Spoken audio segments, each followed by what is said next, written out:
Hey, beloved, welcome to another chapter of the book of Sean. Thank you for being a part of all of this. I got a great show for you tonight. You hear me? Take your shoes off, get you some pie, and then sit back down because my sister, Ebony Electra, is here. And we're going to have a great conversation, a meaningful, substantive, sometimes funny, and honestly, sometimes sad conversation about her journey with grief and loss. Because here's what I know for sure. Grief is the tax we pay for love. And when you love somebody, when you are committed to somebody, connected to somebody, not in that superficial, I saw you at the club and we're going to be friends. No, I'm talking about when you have a real soul relationship with somebody and you lose them, it'll change your spirit, your life, your mind, your future. It will affect you. And grieving is how we show the people that we love that we still love them. You hear what I said to you?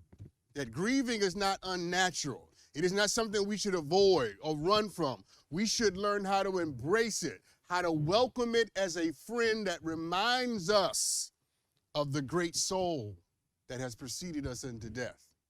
But here's what I know for sure. The rest of those who have gone before us cannot steady the unrest of those who are sure to follow. Lord have mercy. Anyway, welcome to the show tonight, Ebony Electra. Hi, Sean. How are you? I'm wonderful. And I just want to say thank you so much for having me. And that was an amazing introduction. I have to say so. Like, honestly. Thank you so much. First of all, you are absolutely beautiful. Why? And Oh, thank you. If I do say so myself. I'm joking. I'm joking. no, listen, I pride myself on when I see something about someone, and male, female, I don't care who it is, I will tell you, Yeah. beautiful smile, beautiful spirit, because I've Thank learned that so many of us don't get to hear that, right? Like we don't get to hear it you. enough. And so That's there's no way I'm gonna have somebody like you on the show and then not tell you how absolutely beautiful you are. So thank you yeah, for being here. we would have to fight after this show if you didn't say that. I'm just playing. I'm just playing. I love your sense of humor. So, um, let's sort of get to it, right? Because Absolutely. we're here to have what I know won't be necessarily an easy conversation for you. And I said to you before we came on the air that you're in good hands, you're in loving hands, you're in I committed believe hands. I Yeah. believe you by all means. So you lost your best friend, who was like a sister to you. And for everybody watching tonight, who a lot of us know who Kim Porter was and is, but of course we don't know her the way you do. So for everybody watching tonight, who was Kim Porter, and how did you meet her? Who was Kim Porter? Kim Porter, just like you said, best friend, sister. If I had to describe her as a person, I would say, by all means, one of the most phenomenal women of strength that I have ever encountered in my Mm. life. Very intuitive, extremely intuitive. I gained a lot from being in her presence. It was almost at times as if I were talking to my mother. She was full of wisdom. Mm. She's the type of person, she protects all of her friends by all means, even down to the point of if you're driving a car and you're approaching a stop sign and she's pulling the brakes too fast, that hand is going out like you're trying to stop your child from going through the window. But Mm. Kim was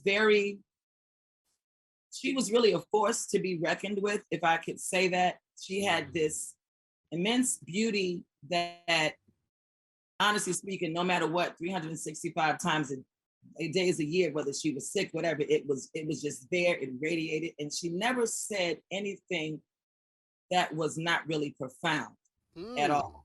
I can honestly say that anyone else who's been in her presence, like myself, and I'm not her only close friend, I will say this about our relationship. Yes, we were the best of friends. Yes, we were sisters, and everybody knows that. She was a phenomenal woman, and we like to call her. A lot of people said this once she passed, and it's the truth.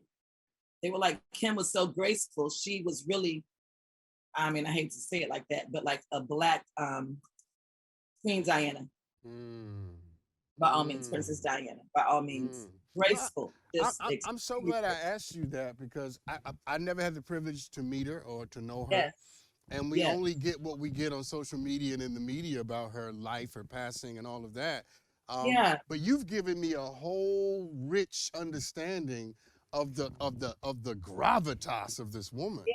She really, Sean, I really can't. And once I finished talking about her just now, more things just came to mind. Like honestly speaking, when you when Kim enters a room, a space, you actually feel the presence of, like I said, a Princess Diana has walked in. You know, Mm, when people pass, because people don't give people flowers enough while they're living. come on, So you come hear pretty on. much everything about the person once they pass. And it blew my mind, the family's mind, how everybody revered Kim across the world, not just Wow. in the United States. And it was all very consistent. Her character was one of great character. And Wow. it was shown, it was said the whole nine yards. And I couldn't stop reading enough on Instagram and just crying because I was so thankful that they saw her in such a light. And it Yeah. let me further know that I was really in the presence of someone such as Kim. Yeah, That's when you started saying that second half of your answer, your eyes and your face started to change. exactly. Tell me what was happening when you were I, talking about her. it's so crazy. I was just trying to, I don't know. It was like my face wanted to start, like not even twitching, but I had to just control because Mm, there are certain times, Sean, I can be out at a party, hands in the air, sipping my social cocktail, mm, and I can see one thing that will trigger me. And it's like my outer appearance shows this, but my whole inside has just gone dark. And I would just start thinking about, and it just changes my whole everything. And I'll nicely, gracefully go take a seat. I'm not one to show my outward emotions in a setting where it's supposed to be a happy mood and try to bring mm. everybody down. So, it's controllable when I'm out. But I will say this: grief has definitely taken its toll on me. Yeah, Wow. yeah. And then that makes me glad that you just kind of had that moment, because you're absolutely right. Not only is grief rather important, and not only is it present, it is significant that you allow yourself to express it, because buried feelings don't die; they fester, and they That's take on a life of their own. But that is let me ask you this, I'm loving. I when you were talking, I was thinking to myself, see, I need a friend who's gonna talk about me like this when I, when I pass away. I don't Because, even realize that I'm doing it. I hear that all the time, but go ahead. I don't want to cut you off. Go no, ahead. no, it's fine. I pray that I would be worthy of a friend who would have such glowing remarks about me. Tell me how you met her. It's so crazy. So Diddy, Puffy, Love, all of those. So I was born in New York, moved to Atlanta when I was 5 years old, actually, but my parents both grew up in New York. My mom and my Aunt Janice, which is Puffy's mom, were friends like in their early 20s. My father and Puffy's father were friends as well. So when your parents are friends with someone and they're together all the time, we were pregnant around the same time. Puff and I are not that much apart in age. And so when he was older, like as a child, able to come and visit Atlanta, he would come down and visit. And it's crazy because he would stay with who was my mom's best friend, which is really Puffy's real godmother. Mm, He would come to stay with her, but he would always end up at our house because I have a brother with like 1 year apart. So it would be the three of us. We do skating rinks, we do Six Flags, we do parties. I mean, this dates back to before high school. mm, And as we got older, still the same thing. And when he started coming down, like in his adult life, he just, as a matter of fact, he just got awarded when he did the Revolt conference here 2 years ago. He was honored rather at City Hall. I forget the name of the award. I think the Phoenix Award is what they gave him. When he got up to say his speech in front of everyone, I was, of course, in the audience, and he said, I like to thank my cousin Ebony. He said, if it wasn't for Ebony, I wouldn't even know the meaning of Black excellence. You have to know being mm. raised in the South and being raised in New York are two totally different environments, two totally different everythings. And fortunate enough for me, I've been in circles since I started going to school with the who's who of Atlanta was Mm. grew up on the side of town where all of the who's who stayed. It just like I just happened to fall into this space. So when he would come down, these are all the people that we would affiliate ourselves with, and I was always throwing parties and stuff like that. So basically, here we go. Years go by. He's Ebony come to New York this weekend. Blah blah blah. No problem. I go. I go to the studio where he is, and there's no one in the studio except for Puffy, this beautiful brown girl, and like two engineers, which was so shocking. Usually I'm used to walking into like 50 million people inside, whatever. Mm. So as soon as I walk in, he goes, Kim, this is my cousin Ebony. Ebony, this is Kim. We met, and I'm going to be honest with you, it's the most amazing thing because after maybe the first 30 minutes of the three of us just sitting there having great conversation, Kim and I both realized that we knew some of the same people. She's originally from Columbus, Georgia, which is only an Mm. hour and 15 minutes outside of Atlanta. So a lot of people from Columbus come to Atlanta because it's the bigger city. Mm. We realized we had the same hairdresser. We realized we had some of the same friends. And Puffy says, "Are you guys hungry? Well, you want to order some food and you can go pick it up?" And we were like, "Yeah, certainly." We went, Sean, it really should have only been maybe a 30-minute time away from the studio.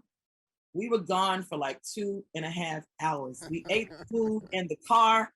We drove around the city of New York and just talked. And I'm going to be honest with you. Ever since that one day, we became inseparable. Inseparable. I love that. That's such a great story. And it Yes. just goes to show that when the connection is genuine, it don't take all day to recognize sunshine. It doesn't. It doesn't. So It doesn't at I all. want to ask you about another day, Okay. a bit sadder. Tell me how you heard about her passing, and what did it do to you in the moment? Ooh, ooh. So I got a phone call. This is before it reached the blogs, the media, anything. Of course, I'm the call that the one of the first calls they're gonna make outside of like Puffy and the kids, of course. But I got the phone call from one of the people in the house, and she was just like, "Auntie Ebony, you know, Kim is unconscious," but I didn't think anything of it because people go in and out of consciousness all day, every day. Just to be unconscious does not mean death. Mm. And clearly that was the furthest thing from my mind, the absolute furthest thing from my mind. And I made a few phone calls the moment I heard that. Of course, I reached out to, I'm so sorry, it was like a piece of hair that's just blocking my No, eye. you're fine. You're fine. I reached out to Puffy. That was one of the first calls that I made. Of course, we had our exchange, and he immediately, this is before anything, before we knew that she had passed, before anything, and he had gotten a phone call as well. And he immediately was like, "I'm putting you on a plane so you can come out to LA," because, like I said, I was in Atlanta. Mm. And of course, maybe 15 minutes later or 20 minutes later after that call, maybe a little longer, I got the next phone call that she had passed. And at that point, I had already left where I was. I was actually interviewing a whole bunch of rappers for this documentary when I got the call. And all of the rappers there know me, and they know Kim, and they knew the relationship. Mm. And for whatever reason, my hands started shaking when I was on the phone. Even though, like I said, people go in and out of consciousness all the time, my hands started shaking and I pressed speaker by mistake. So they could hear the conversation. And I was in total shock. Um, when I hung up the phone, everybody comes in there, everybody's just hugging because, like I said, none of us were expecting for her to pass, but they were just consoling and comforting me at the moment. Mm. Make a long story short, I left because he said, "I want you to come to LA." And I didn't get that phone call about her passing until I was in the car on my way home to grab some clothes, throw in a bag, and go straight to the airport. And I'm going to be honest with you. I said this in one other interview. When I got the call, I was in the car with my brother, and Mm. I was sitting in the back seat because he had someone in the front seat with him. Sean, this was no lie. You know how there's a sunroof well, cars have sunroofs. So when I heard that, I literally I blacked out because I don't remember any of this. My brother said, Ebony, you leaned down in the seat and you started kicking the sunroof, like just kicking the sunroof, just no, no, no.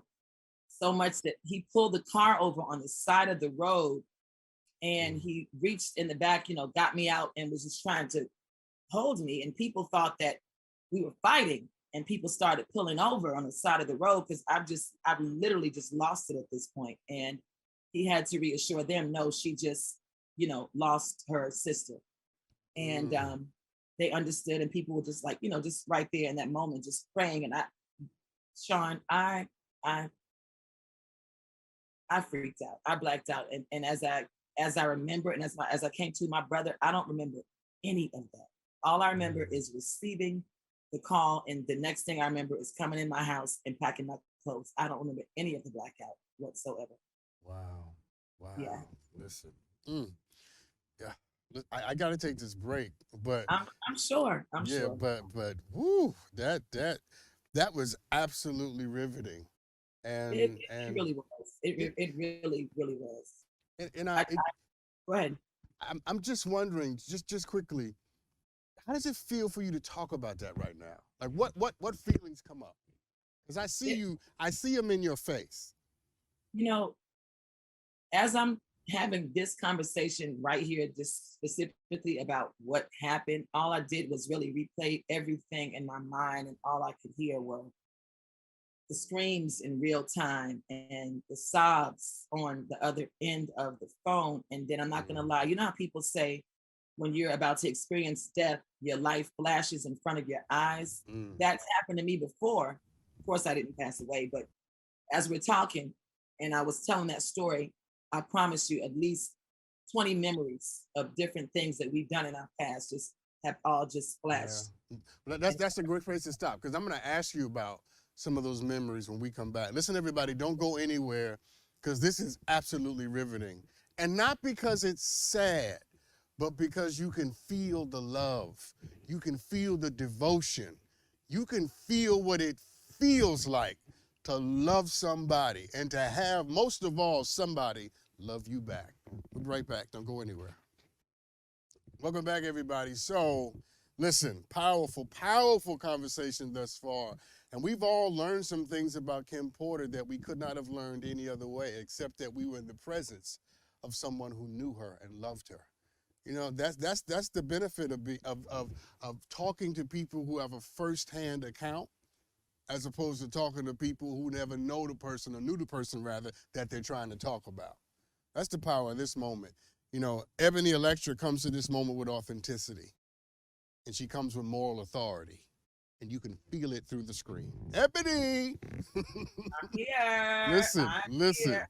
Here. I'm literally riveted by You are by. so good, Sean. I love your words. Thank That's you, how I put it. You really articulate and say exactly what it is, and you hit it right on the head. Like thank seriously. you. You hear that, Juan? How come you don't say that to me? Did you hear Better her? better know it, Juan. You better recognize. Come on here. All right. So I know that you and Kim were best friends and sisters, and I know that you talked a lot.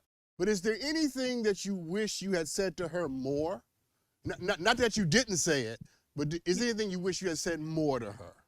Let me say this. I'll say God has a funny way of doing things because during the last, I'll say 4 months of Mm. her living, we had conversations that we had never had throughout our friendship and Mm. throughout our sistership. And it's just so amazing. You notice it in hindsight. I'm like, wow, look, she just said so and so. We shared how much and people have a tendency to say a lot of things in somebody's past because they have no one to go against and say, I did not say that.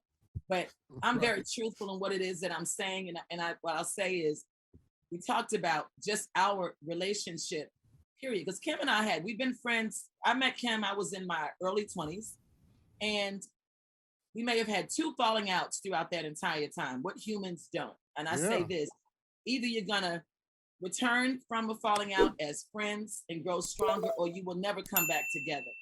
And Mm. we came back as sisters and grew even stronger. And one of the things she said to me when we were talking about our very last falling out, as a matter of fact, she said, Ebony, there's nothing in this world that cannot tell me that we are not related. Just the type of relationship that we have, the friendship, and it didn't just stop with us. Our parents, my mom, her mom, they had become very good friends. They would Mm. travel without us, do their own things without us. And as I mentioned to you, Kim's from Columbus, and we spent, I promise you, about 9 or 10 Thanksgivings down in Columbus with her family. I mean, my whole family. So, Mm. I told you before, we shared that, and she said, and then another thing, I don't want to make you mad, but if there was anything else that I could have said to her, I would have just said, let's do it. And what I mean by that, we were working on so many projects and had so many promising things that were taking place in our life, things that were being negotiated at the very time, like all types of things. And one thing that I'll say about the both of us, we both have a tendency to come up with the best ideas, put it out on paper, write the plan, write the vision, make it plain. But when it came to execution, we were so busy enjoying one another, traveling all the time, doing this, doing that, so caught up in us. We never knew that time was against us. Mm. We never knew, and we would have executed like none other, even more. But we didn't do that. So That's those good. things that we did have plans for, like I said, yes, they were several things in negotiation, but at the end of the day, that's the only thing that I would have said, because everything else did not need to be said, because it had already Mm. been said, it had already been shown, it had already been felt. So there was nothing else. That's the only thing. And I say the Mm. only thing because that's the one thing that I think about a lot since her passing. Yeah, no, that what you just said was rich and substantive. And it reminds all of us, myself included, right? That we are not the masters of time. That it is not, we don't control it, and we don't know how much time we have with someone. And that Mhm. little word, let's do it, is just it's a clarion call to all of us to say, It whatever it should, is you feel like you're supposed to be doing with someone, do it now. it should definitely be a wake up call for several people. The one thing when she passed, Sean, the first thing that entered my mind, and it made me cry even harder, I said, oh my God, I said, I will never hear her voice again. And I Mm. started bawling. Then the Holy Spirit stepped in and he's like, are you kidding me? You have like 9,000 videos in your phone and on your computer that you've never ever posted. And I immediately, a whole sense of thankfulness came over me at the time, because I knew with that not only would I hear her voice and could hear it forever, I could see her face. I could see Mm. us moving, because it's a lot of video. And that would just take me back to a time, to a place. Some would make me cry, some would make me laugh profusely, what have you. But I'm just very thankful that I'm a person that takes a lot of video. I just do, just because. And she the same. It's just that when she passed, I couldn't grab her phone and go pull videos out of her phone that Mm. she had that I didn't have. But I tell people this all the time, especially if it's a bestie, if it's a sister, if it's your spouse, take as many pictures and video as you can. It will change your life. It will make the grieving process a lot easier in one certain aspect, because there are other aspects that no matter what happens, there's nothing you can do to change them. That's sage advice, because I've done a bunch of shows about grief and losing people, and I have to admit to you, I don't think I've ever heard anybody say that on this show. Um, Yes, Specifically, take as many photos and as many videos of the people you love as you possibly can. yes, yes. I love that. It has helped me tremendously. There are days that I can't, up to this day right now, that honestly, I'll wake up and I'll have a whole schedule of things to do. I can't do it, Sean. Something will happen. I'll have one memory. It'll trigger sadness. I will stay in the bed for hours, and then I will go straight to my phone, go back to around the time that she passed, because I know that's when I was doing a lot of posting of videos. And that'll just bring me some sort of joy. And then I'll read the comments, because a lot of the comments that I would read were things like, I really wish that I had a relationship with my best friend like you have with Kim. And I'm sitting here saying, mine is no different from anyone else's, but they all saw something that I did not see. And they were like, you mentioned it when you did your intro. They were Right. like, you know how there's a soulmate, and people are usually referring to male and female getting together and becoming soulmates. They were like, no, you had that was like a soul sister mate. Yeah. And I'm Yes. honest with you, it really was. For there to be no blood, none of the same blood running through our veins, I can honestly say what I felt and what she felt, whether we were together or whether we were apart, is a true sisterhood. I was supposed to meet Kim Porter, and Kim Porter was supposed to meet Ebony Electra. I And don't believe get it that. wrong, I'm not, like I said, I'm not her only friend, but I'm speaking for myself right now, and for the masses as well, because people know, they know, they know. Yeah. Yeah. No, People, listen, we talk about soul ties with respect right? to, romantic or male female relationships, as you said. But there is such a thing called a soul relationship. It's not a That's soul tie. But that's and it. Dave and in the Bible, David had it with Jonathan. It says Mhm. this, and the soul of David was connected to the soul of Jonathan. It's a soul Period. relationship. Yeah, and that's what you had. Period. Period. Yeah, Thank you. Thank you. Thank you. Thank you for that. Thank you. yeah, I would have never. That's exactly what you just said. A soul yeah. relationship. It's a soul And relationship. It's rare. First of all, let me say this to you. It's rare. Most people never have them. that's Most what I people heard. never find them. And you were able to do that. Real quick, before I take this break, how are you dealing with the grief? Like, what are you doing to negotiate it, manage it, and live with it? I haven't sought any type of help, which I honestly do know now that I really should have, and it's still not too late. I'm dealing with different changes in myself. I'm a very, very social person, and everyone knows that about me. I find myself alienating myself from from places Mm-hmm. that I would normally go, and friends. I still have a great time with friends, but at the end of the day, I can walk into a situation where there are girlfriends and there's two best friends in the room, and I'll get sad. But as I told you, I tend to excuse myself in situations like that, and I'll go somewhere because I say to myself, I'm like, Lord, I cannot believe that I am left here by Mm, myself without mm. Kim. I never saw it coming. Yeah, Never saw it. yeah. Thank you for that. I'm going to take a break. First of all, can you stay a little longer? Because I don't Yes, want to I let you go. can. Yes, yes, I'm like, yes. we are not continuing this show without you. I am here, honey. I got you.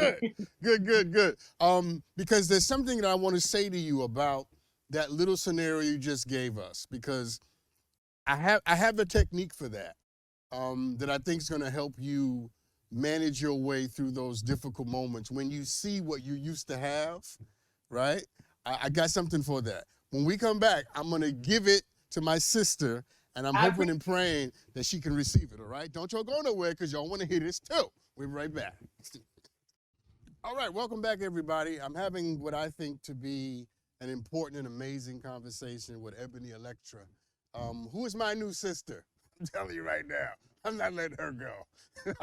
I love her spirit, her humor, her authenticity. I mean, she is who she is. And you can tell when you talk to somebody who is comfortable in their own skin, they sit in a chair differently. They own the room differently, and that's her. And so, Ebony, I cannot tell you how big a fan you have in me now because I absolutely Oh love your my spirit. God. My mother would love to hear this. Well, listen, it, Much, Sean. I really appreciate that. My it's goodness. it's all true. It really is. So let me ask you this. I was going to give you some advice on how to deal with those Yes, you situations. were. Okay, so think about this for a moment. When you're in situations, and this might shock you a little bit, but just stay with me. When you're in situations and you start seeing other people enjoying the friendships and the connections that you had, here it is. Instead of talking to God, talk to Kim. Do you know this is the God's honest truth? I just had that. I'm going to call it an epiphany. I just had that happen maybe a week ago. It just dropped in my spirit to start talking to her because I was getting a little upset saying it's been like 5 months now and I have not had any visitation. Oh my gosh, it hurts. Like Mm. it honestly, it hurts. It hurts, you know. Like I talk to the kids often, I see the kids often. And of course, those are her children. So when I hear them talk to me, especially Christian. Christian is the middle child. That's the one son that she has with Puff, and I'm his godmother. And he really expressed. We have an amazing relationship, and Mm. he's always talking about his visitation from his mom, and I'm sitting here like, oh my God, you know. It's not a thing where I get mad. I'm just very thankful that they still have it because no one deserves to lose a mom at such young ages or just period in their life. Mm. And I'm going to take that advice so hard. I've already started journaling. And instead of dear God, I'm going to even address my journals as such and say, dear Kim. Yeah. I really love that, Sean. Yeah, I love yeah. And I don't know for people watching, they may be like, why is he telling her to stop talking to God? No, No, no, it's no, no, not God. no. I mean, Yeah. we know what time it is. Listen, don't think too hard into things. You know, Come this on. life Come is too on. short. You don't have Come to go on. there. It's who you serve as the same God that I serve. And I'm talking because you serve your Lord and Savior Jesus Christ. But at the end of the day, we know what it is. Nobody has time for the outside chatter or banter. As long as it's good in your spirit and it's good in my spirit, then it's okay. Yeah, Simple as I love that. And it's actually what happened in The Color Purple, because you remember that when Celie starts writing her journals, she writes, Dear God. But as she gets healed, as she gets bold, she starts to address her sister. See? See? So listen, Same thing. I got precedent. Don't mess with me. So let me ask you this. Um I'm so glad that you were able to have this kind of connection with somebody. It really is so rare. Listen, I am too. Like I said, I never knew when she was living that I would look at the relationship in such a way as you just articulated just now and Mm. said that. You know, it is very rare. And what Kim and I and what we had, honestly speaking, I was describing this to someone the other day. They're like, well, what is it? What was it? And I said, the best way I can put it, we like the same things. Like I've always had three very close women in my life. One I went to from sixth grade, one from my radio days, I was in my early 20s, and then Kim I met in my early 20s as well. But Kim and I, we became sisters. That was a totally different relationship. It was the most amazing thing. And she even asked me, she was like, what is it with us? I said, we like all of the same things. Somebody's not gonna have the same interests. She doesn't like to climb mountains and I like to swim. No, we both like to swim. She doesn't like to, she likes tequila. I love tequila. I do too. Hey, look, she likes trap music. I love trap music. And our other girlfriends would get in the car with us and they're like, oh my God, here we go. So Ebony, hold on one second. Tell me one of your best moments with Kim. We took a trip to Africa. A friend of ours is vice president in one of the countries over in Africa. And he invited us over. We were there for maybe a week and it was total top notch. I can't even go into details like at all. And we experienced a lot of firsts with each other on that trip. And those are the moments that I smile about the most. Like we went to visit villages where there were chiefs still in villages, and we're sitting there humbly, had to put on their dresses and their type of customary fabric and actually wait for the chief to come out. And you have to wait a second for him to see your face, and we're looking at each other and we're just sitting here crying because we're like, are we really experiencing this type of stuff in Africa? And then we make mention to one another. We're like, we want to see like the jungle. We're just talking to each other, and someone overheard us, told him, next thing you know, we're flying over the jungle in a military helicopter and got low enough that we were able to really, like, this was better than a safari that you get when you go to Africa. And we were just really happy, the both of us on that trip. That was another time that another special bond. We couldn't even get any closer, but that trip just for some reason brought us closer. I guess we were both in the motherland and doing things that the average tourist couldn't do. Yeah, yeah, yeah. Period. I love that. I love that. I'm running out of time, but I want to do this real quick with you, all right? Yes. Give me what comes to mind when I give you these phrases, okay? And just elaborate a little bit. And if I cut you off, it's only because of time, not because No I'm not problem. interested. Go right Okay. ahead. So when I say life after death, what comes to mind? Biggie's album. I knew you were gonna say that. And when I say Biggie's album, Kim was all a part of that. We were all up on that Biggie scene, like big time. So life after death, I think about my sister and I think about Biggie. I'm serious because we lived that era. Okay, okay. When I say love people while you have them, what comes to mind? When I look at old videos and I see and I really wish I could be back in that place at the very moment. And I can't do that anymore. Love people while you have them. I know I did and I have no regrets. So there you have it. Yeah. I got two more for you before we take this break. When I say some relationships will change your life, what comes to mind? Losing Kim and how it has changed mine. It's changed my life as far as how I deal with other close friends and how I deal with friends, how I deal with associates. It's nothing that I like.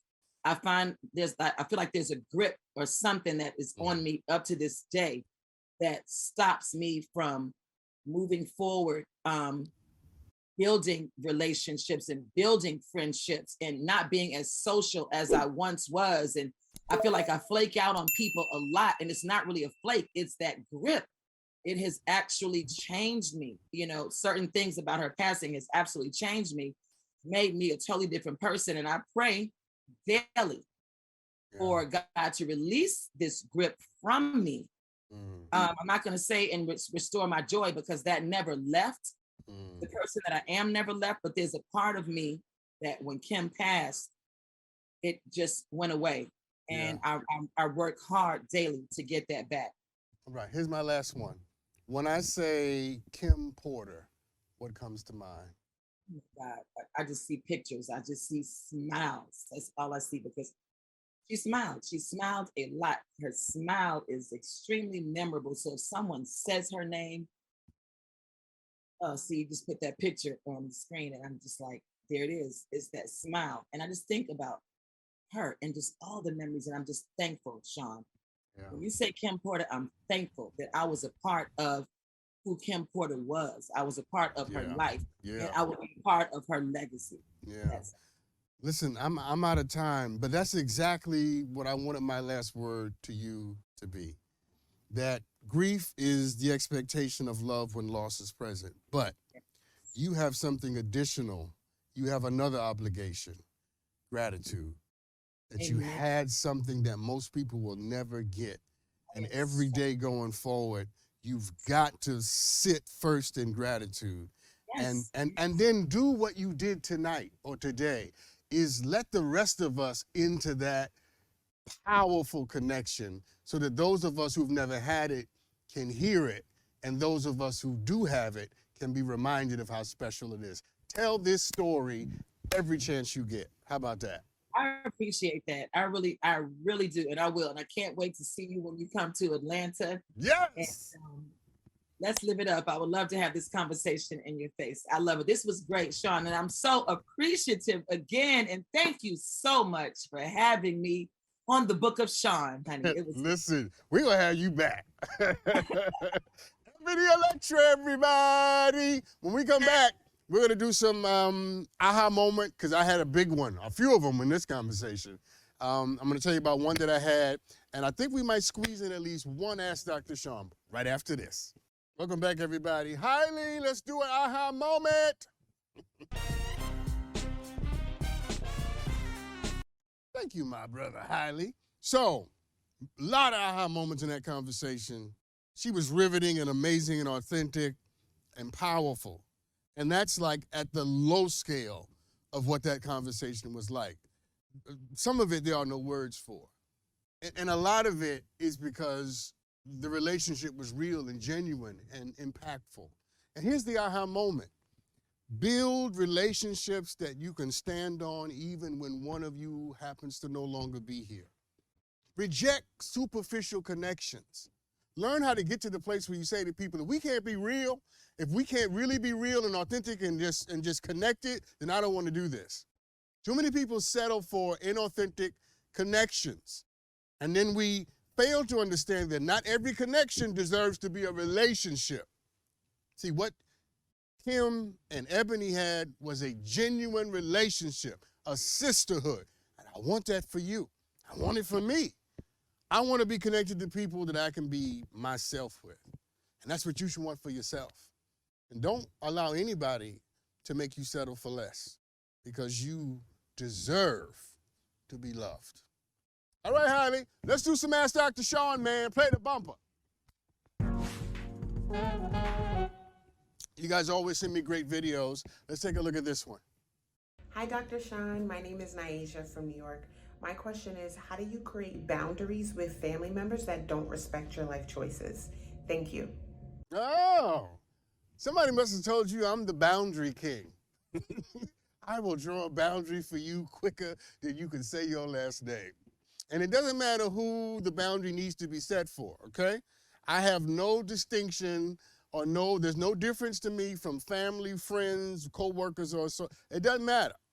Whenever people happen to be encroaching upon your dignity, your peace of mind, your sense of self, you have the right and the moral obligation to yourself to draw a line for them and to let them know we're not going to be able to continue as we have been in the past if you continue to persist in this behavior or this conversation or this spirit, this attitude, or whatever.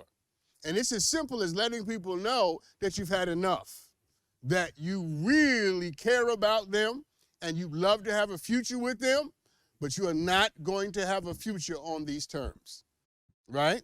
And you give people the option and the opportunity to decide if they want to respect what it is you've asked them to do, or if they want to ignore it and thereby and therefore continue to travel in their journey in that direction while you travel in your journey in another direction. See, the thing you have to be committed to is not being afraid to lose people, because anybody who's afraid to lose people will never draw boundaries, because you will experience the drawing of a boundary as a way to lose somebody. When I see the drawing of a boundary as a way to take control, maintain, and acquire your self-respect. Doesn't mean you're running people away or chasing them out. It just means that you're clear that I will not allow any one behavior, conversation, or anything to encroach upon my dignity or the things about me that I believe to be so valuable that I have to protect them at all costs. So maybe the real question is, what are the things about you that you know need to be protected? And if those things are being put in jeopardy in any way, then you have to be courageous enough. Say to your mama, your daddy, your sister, your cousin, your aunt, your uncle, whoever it is, baby daddy, baby mama, husband, wife, boyfriend, girlfriend, whoever it is, I love you, but there's some things I'm not willing to sacrifice for you about myself. Let's take a break. When we come back, we're going to do a little Here's What Doesn't Make Sense right after this. Are we back? We're back.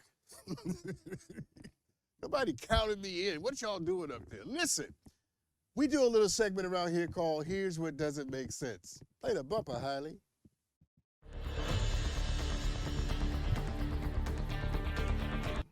So, I've been resisting the temptation to talk about Kyrie Irving, and now I have to. So now that the Nets have suspended Kyrie for at least 5 games, and now Nike has suspended its relationship with Kyrie as well, I just think that some things need to get said, and so how about we get to the business of saying them? And we all know how this entire controversy happened. Kyrie posted a link to a documentary that had anti-Semitic tropes and Holocaust-denying information in it. And the situation got worse when Kyrie refused to explain why he posted the video, and he refused to disassociate himself in a very direct and clear terms to the negative and bigoted and anti-Semitic comments in the video, and then he refused to apologize for what might have been an honest mistake. Then the situation got worse when Kyrie was given another opportunity to both disassociate himself with anti-Semitic thinking clearly, openly, plainly, and given another opportunity to just apologize to Jewish brothers and sisters for whatever violence or mental, psychological violence and hardship his actions may have caused Jewish brothers and sisters. You see, a lot of people believe that somehow Kyrie Irving is a victim.